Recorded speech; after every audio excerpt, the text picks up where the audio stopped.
building was silent, the kind of silence that hummed, thick, heavy, filled with the faint echoes of the day that had already ended.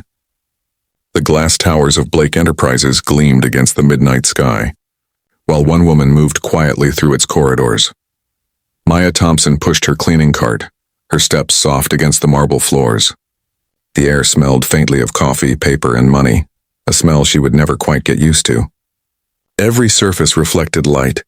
Every floor was polished enough to see her own reflection, though she barely recognized the tired eyes staring back. Her shift started at 9 p.m., long after everyone had gone home, except for the lonely hum of the building itself. She didn't mind. At night, no one looked down on her. No one noticed her calloused hands or her faded uniform. But tonight, exhaustion was written all over her face. She hadn't slept more than 4 hours in 3 days, not since Lily, her 7-year-old daughter, had caught another cold. The babysitter had canceled again, and Maya couldn't afford to skip work. So Lily, bundled in her pink jacket, was asleep on a folded blanket in the janitor's lounge, her small backpack tucked under her head like a pillow. Just a few more offices. Sweetheart, Maya whispered to the empty air, as if her voice could reach her daughter through the walls. When she reached the top floor, the CEO's floor, she paused at the glass doors with his name etched in silver. Ethan Blake, Chief Executive Officer. Everyone in the company spoke his name in hushed tones. The man with no time for anyone, the secretary said. All brain, no heart, the janitors joked. She'd only ever seen him from afar. Broad-shouldered, impeccably dressed, eyes like cold steel. The lights in his office were dimmed, but the city outside blazed like an ocean of gold. Maya took a deep breath and stepped inside. Everything was perfect. Not a paper out of place, not a speck of dust. She moved quietly, polishing the glass desk, dusting the bookshelf. When she bent down to empty the trash bin, something caught her eye. A small folded paper tucked under the keyboard. Her heart froze.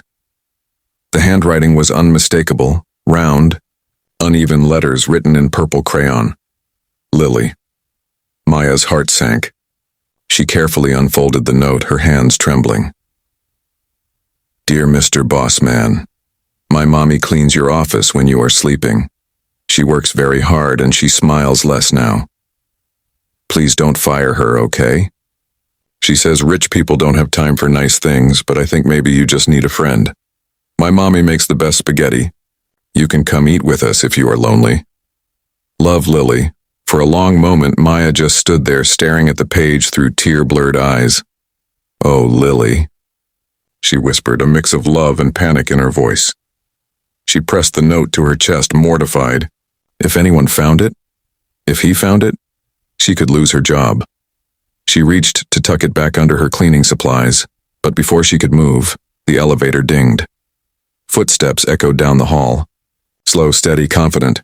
Maya's blood ran cold. She turned, and there he was, Ethan Blake, tall and composed, a black coat draped over his arm. His sharp gray eyes locked onto her, and the paper in her trembling hands. Neither spoke at first. The only sound was the low hum of the city outside. Maya swallowed hard. Mr. Blake, He nodded toward the paper. What's that? Her throat went dry. It's nothing, sir. Just something my daughter wrote. I'm so sorry. She must have left it here by accident. I'll take it. Let me see it, he said quietly. She hesitated, then handed it over, her fingers shaking. He unfolded it slowly. As his eyes moved across the childish words, Please don't fire her. You just need a friend. His expression shifted. The hardness melted. His jaw tightened slightly, and for a long moment he just stood there, staring at the purple crayon. When he finally spoke, his voice was softer. You bring your daughter here? Maya's cheeks burned. Only when I have no choice, sir.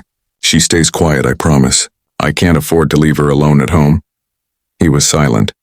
The clock on the wall ticked faintly. Then, in a voice calm but strangely gentle, he said, Go get her. Her eyes widened. Sir? I'd like to meet her, he said simply. The little girl who thinks I'm lonely. The next evening, Maya couldn't eat, couldn't think, couldn't breathe. She'd expected to be fired. Instead, when she arrived for her shift, the receptionist smiled and said, "Mr. Blake asked for you and your daughter." Her hands trembled as she took Lily's hand. "Be polite, okay, baby?" Lily nodded seriously. "I'm always polite, Mommy." When they reached the CEO's floor, the glass doors opened. But instead of the cold, silent office Maya expected, she found warmth. Soft lights, a small dinner table set near the window, 2 paper plates, and a stack of takeout boxes from a nearby Italian restaurant. And there was Ethan, without his usual suit jacket, sleeves rolled up, a faint smile on his lips. "You must be Lily," he said, kneeling to her level. Lily blinked up at him. "You're the boss man." He chuckled. "That's what I've been told." "You got my letter?" "I did," he said. It made me smile. Maya started to apologize, but he waved her off. "Don't, I should be thanking you both. It's been a long time since anyone's written me something so honest."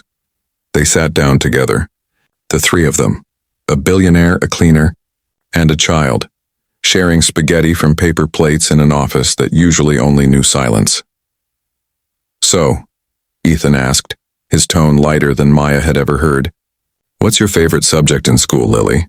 "Art," she said proudly. "I draw cats. Lots of cats. But Mommy says I can't have one." Ethan smiled. "Well, we'll have to fix that, won't we?"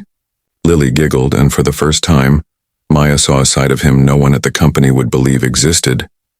The warmth, the gentleness, the ache behind his eyes when he watched her little girl laugh. Later, as Lily dozed off on the couch, Ethan looked at Maya. "You're a good mother." She lowered her gaze. "I'm trying. Some days it feels like I'm barely holding on." He hesitated, then said quietly, "My wife, she passed away 5 years ago. I thought I'd made peace with being alone. But last night," he glanced at the folded crayon note still on his desk, "your daughter reminded me what I'd forgotten, that people still care, that kindness still exists." Maya blinked back tears. "She has a way of seeing good in everyone." "She must get that from her mother," he said softly. Before she could respond, he slid an envelope across the desk. "What's this?" "Your new contract," he said. "Full-time, better pay, day shifts, health insurance. You shouldn't have to bring her here to keep her safe." Maya's lips parted in shock. "Mr. Blake, Ethan," he corrected gently. "Just Ethan." She smiled through her tears. "Thank you, Ethan." He glanced toward the sleeping girl, a faint, tender smile forming. "You know," he said quietly, "Lily wasn't wrong." Maya tilted her head. "About what?" His eyes softened. "I was lonely." She looked at him for a long moment, and for the first time since her husband's death, she felt her heart stir with something new, something warm, fragile, and full of hope. Lily stirred in her sleep and murmured softly, "Mommy, is the boss man our friend now?" Ethan chuckled, his voice low and sure. "Yes," he whispered. "He is." And in that quiet office, under the hum of city lights, 3 lives began to change, all because of one small letter written in purple crayon.